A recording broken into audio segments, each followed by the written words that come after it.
Добар ден, Дневник на Канал Плюс во 16:30. Половина час за актуелните настани во овој 24 ноември. Еве кои се настаните на денот.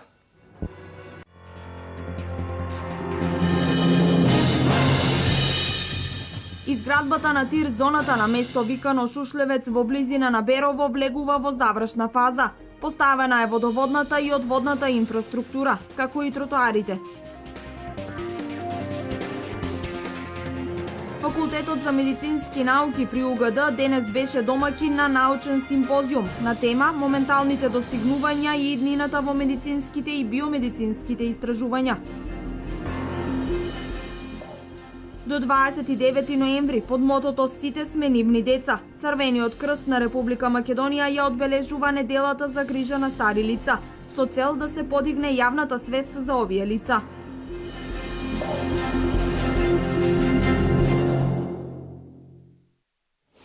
Проектот на владата на Република Македонија за изградба на технолошко-индустријска развојна зона на местото викано Шушлевец во близина на Берово влегува во завршна фаза. Завршени се работите околу поставување на канализацијска инфраструктура за прифаќање на атмосферските и отпадните води, доводот на вода и изградена е тротоарска мрежа од улиците.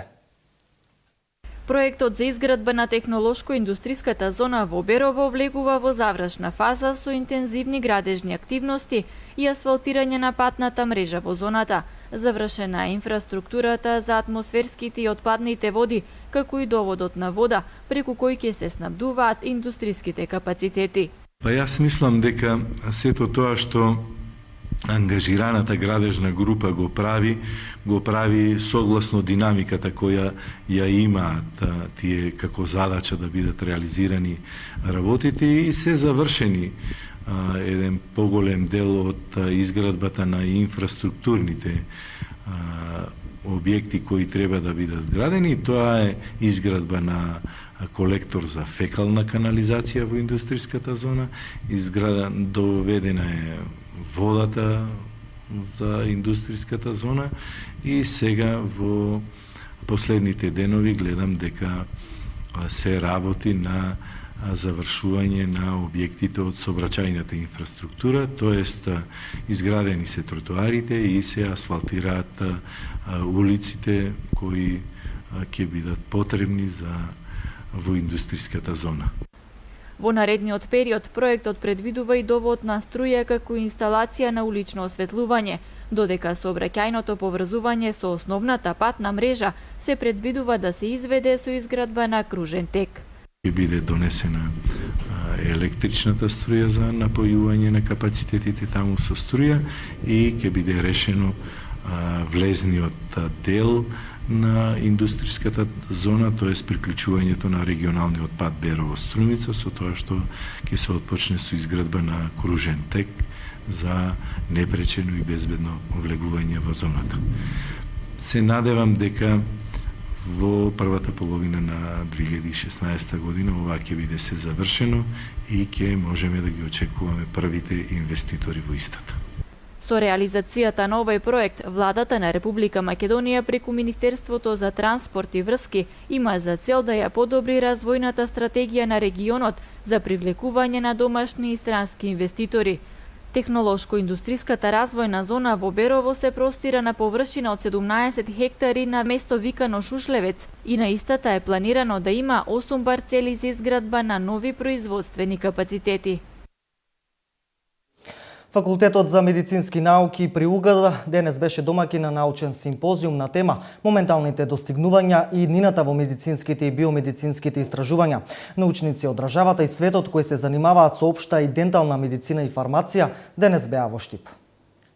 Факултетот за медицински науки при Универзитетот Гоце Делчев денес за прв пат организираше меѓународен симпозиум на тема моменталните достигнувања и иднината во медицинските и биомедицинските истражувања. Во суштина тоа е еден симпозиум во кој што се испреплетени неколку интердисциплинарни науки како биологијата, медицината, фармацијата, денталната медицина, хемијата, физиката. Целта на овој симпозиум е на некој начин да ја доближиме науката до студентите, тоа е примарната цел на овој симпозиум, а секундарната цел на некој начин е да ја представиме науката од Универзитетот Гоце Делчев и сродните науки од партнерските институции во Македонија. На симпозиумот учествуваат 12 предавачи, од кои 4 доаѓаат надвор од Македонија. Темите се најчесто од 4 области. Имаме теми од областа на фармацијата, имаме теми од областа на молекуларниот инженеринг, имаме теми од областа на синтеза на нови соединенија.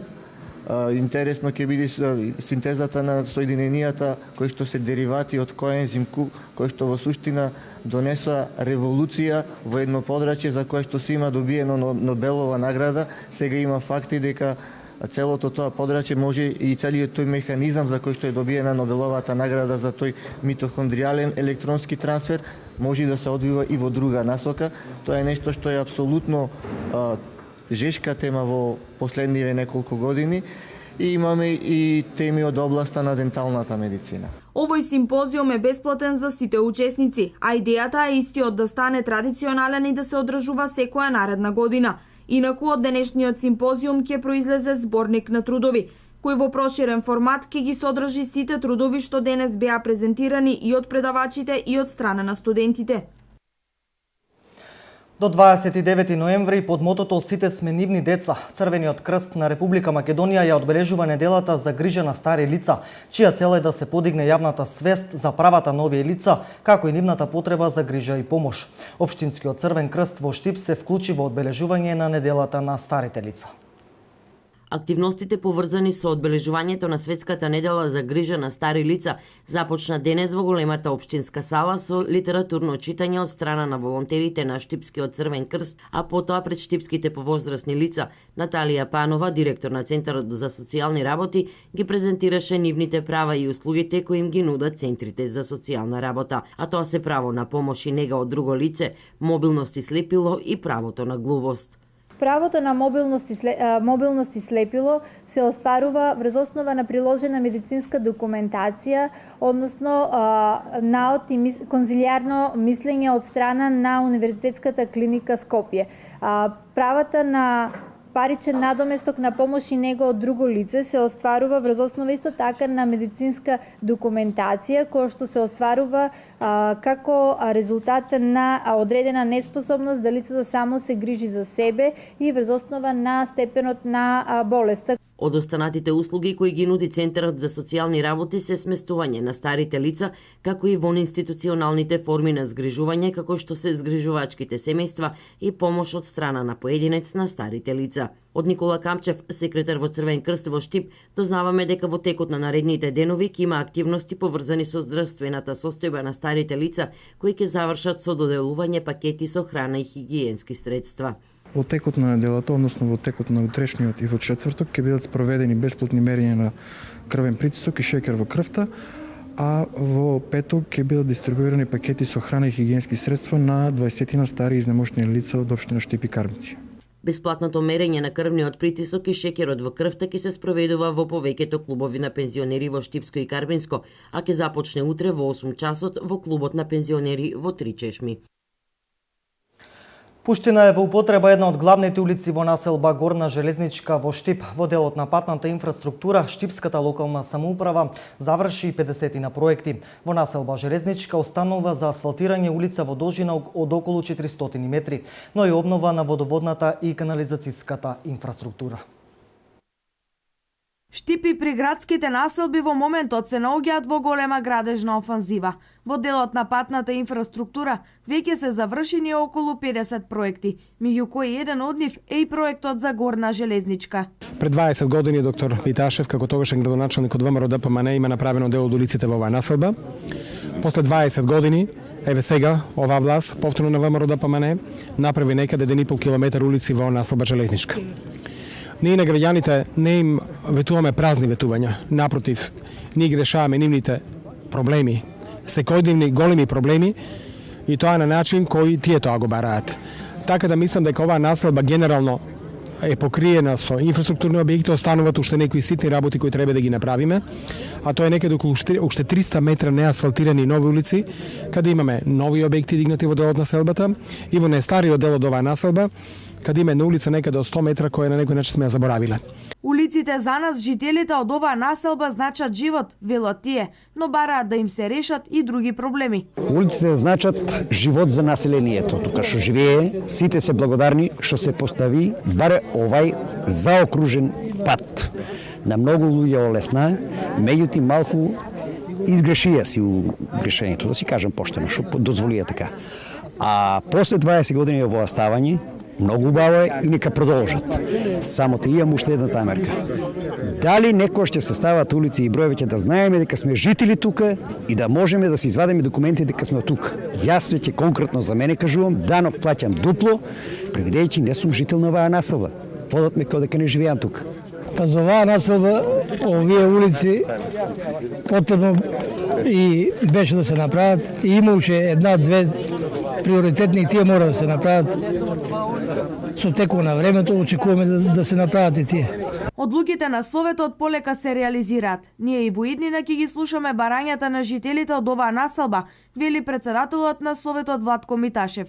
Ветиме дека во иднина сите од ние барања што ќе бидат поднесени од страна на жителите на оваа населба, која е за нас приоритет, ќе бидат исто така позитивно разгледани од страна на Советот и реализирани и од Советот и од градоначалникот. На крајот останува да се асфалтираат околу 150 метри улици во населба Калиница, а како обврска на јавното предпријатие ИСАР му останува да ја обнови водоводната мрежа во одредени делови, како и дел од канализационата мрежа која не е направена, вели градоначалникот Захариев.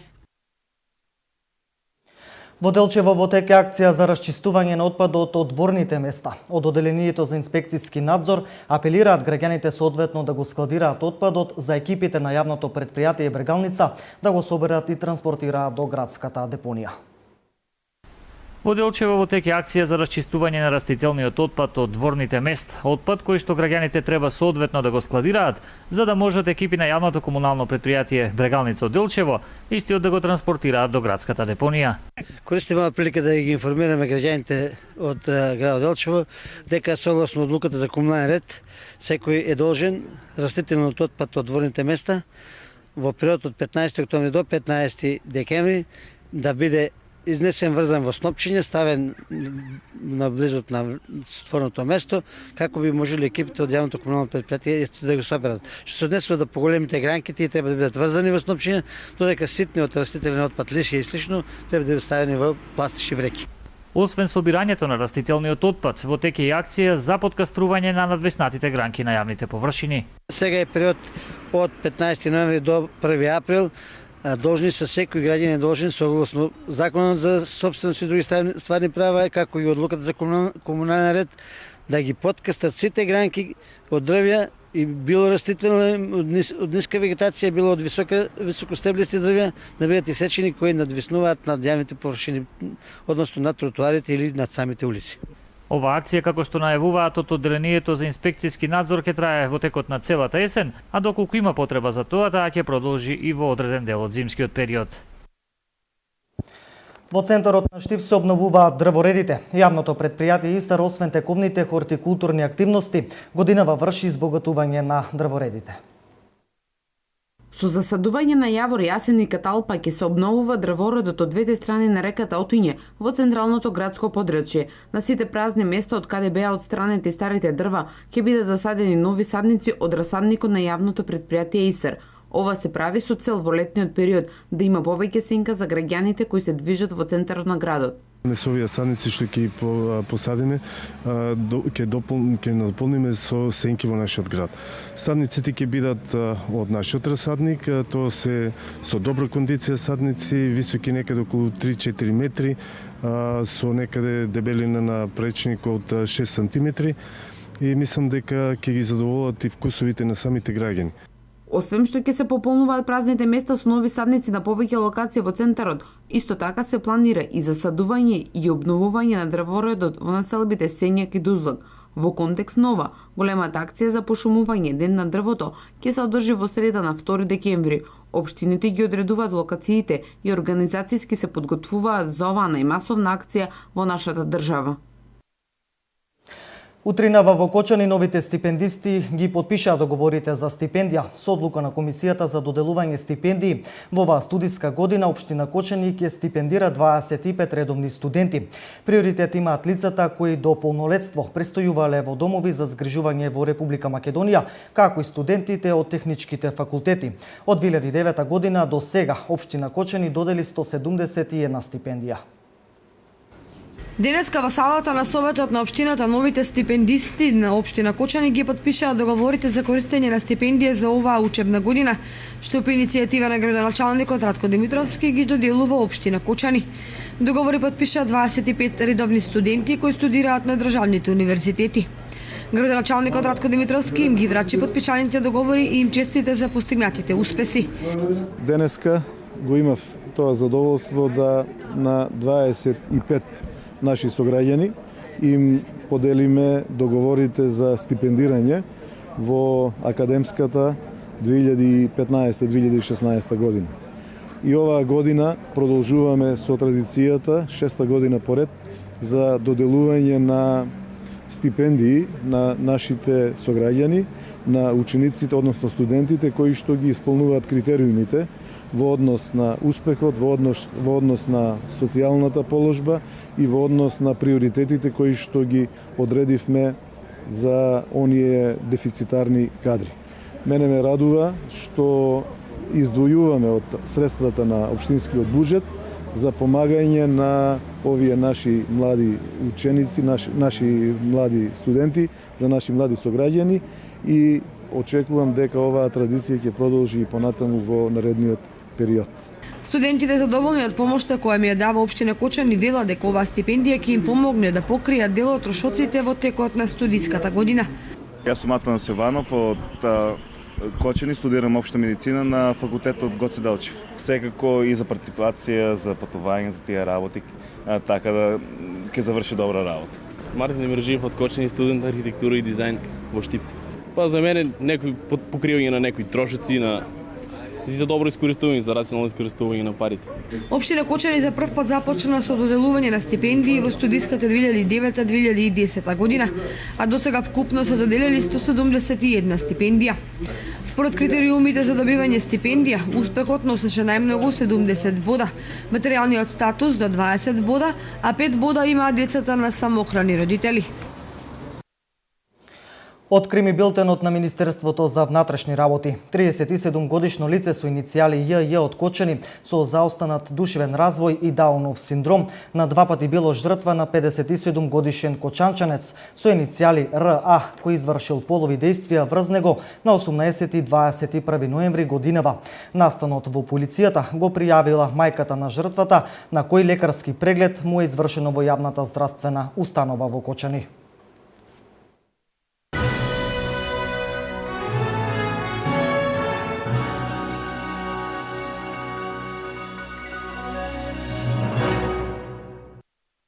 Проектот на Советот на млади во општина Штип, насловен Амбасадори на здравието, има за цел да им помогне на граѓаните во делот на здравието и здравиот начин на исхрана.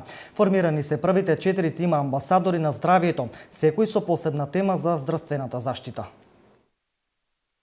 Советот на млади ги завршува финалните подготовки за проектот Амбасадори на здравието. Проектот ќе се реализира во основните училишта на 8 и 9 одделение, а целта на младите амбасадори ќе биде да им помогнат преку едукација на младите за здравите навики и здравствена заштита. Теми во областа на физичката активност, односно на тема седењето е ново пушење, кој што ние како идни лекари им укажуваме на младите да бидат повеќе активни, да го користат своето слободно време во користење, спортување, пешачење и се надеваме дека нашиот збор ќе ги советува нив и ќе на некој начин ќе им делуваме. Поради динамичниот начин на живење, денес се повеќе и повеќе се храниме нездраво, затоа ќе почнеме со едукација на здрава исхрана и здрав начин на живење.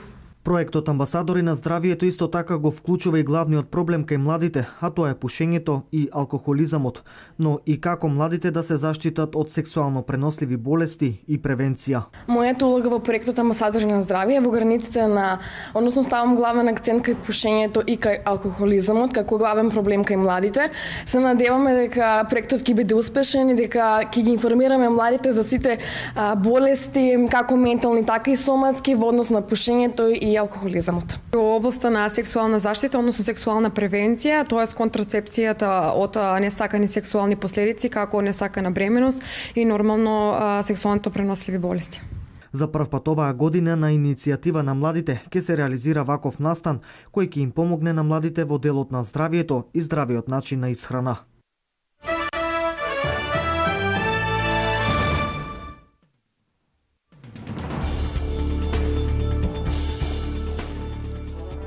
Француската полиција испитува самоубиствен појас кој што бил пронајден на улица во Париз 11 дена по терористичките напади во кои беа убиени 130 лица. Како што се наведува во соопштението на полицијата, појасот има слични карактеристики на појасите пронајдени кај осумничените за нападите и е пронајден во предградие на градот, како што се претпоставува дека еден од напаѓачите побегнал. Во меѓувреме белгискиот главен град Брисел и понатаму останува под полициска блокада поради високото ниво на предупредување од можен напад. Училиштата и метрото и денеска нема да работат, како што се соопштува, тие треба повторно да бидат отворени. Најмалку 4 лица загинаа, 12 се повредени во експлозии на 2 бомби во близина на хотел на египетскиот град Ал Ариш, најголем на Синејскиот полуостров, во кој биле сместени суди и ученици во избирачкиот процес во земјата, информираа безбедносни и медицински извори. Во експлозиите загина еден полицаец, додека двајца судии се ранети. Бомбаш самоубиец се обидел со автомобил бомба да влезе во хотелот пред безбедносните сили да отворат оган врз него, пошто автомобилот експлодирал, прецизираа безбедносните извори. На местото на нападот, околу кој војската и полицијата веќе направиле безбедносен обрач, пристигнале возила на итната помош, информираа безбедносните извори. Сату патија глобално предупредување на опасност од патување за своите државјани секаде во светот заради зголемината терористичка закана. Актуелните информации кои упатуваат на тоа дека Исламска држава, Ал-Каеда, Боко Харам и останатите терористички групи продолжуваат да планираат терористички напади во повеќе области, се наведува во соопштението на Американскиот Стейт Департмент. Американската дипломатија уште предупредува дека се уште постои можност да дојде до терористички напади, бидејќи приватниците на Исламска држава се враќаат од Сирија и Ирак. Мети на екстремистите се спортски настани, театри, отворени пазари или воздухопловни услуги, се вели во соопштението во кое се алудира на најновите напади во Париз, како и на соборувањето на рускиот паднички авион над Цинеј.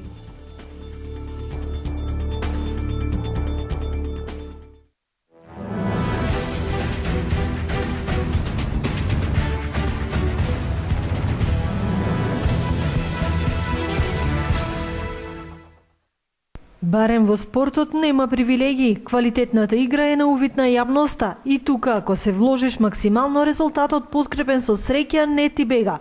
После звучните карате имиња во Штип и Кочани може би наред е и Виница да испрли некој балкански или европски првак во овој спорт.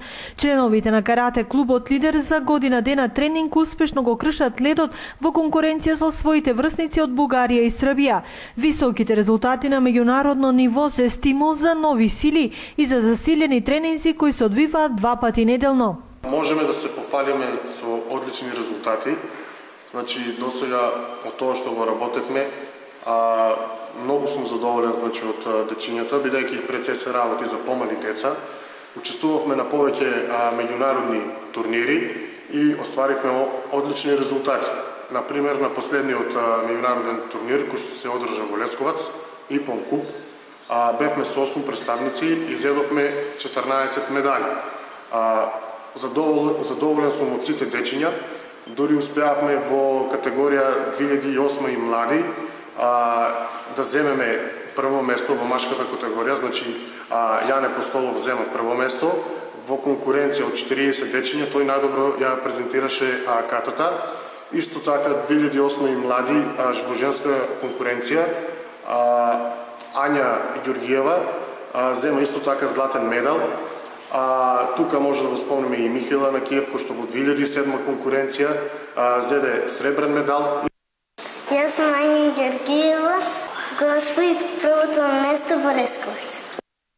Јас сум Михаил Анакиев, член на карате клуб Лидер Виница. Освоив второ место во Лесковец. Новој меѓународен турнир со бронзени медали се закитија Лазар Костадиновски, Мартин Ампов, Климе Тасков, Јани Постолов и Драган Змејковски. Во конкуренција Кати екипно 2007 и 2008 генерација исто беа освоени неколку бронзени медали, со што младите и надежни лидери уште еднаш потврдија дека не застануваат овде, а борбата за повисоки цели и успеси продолжува.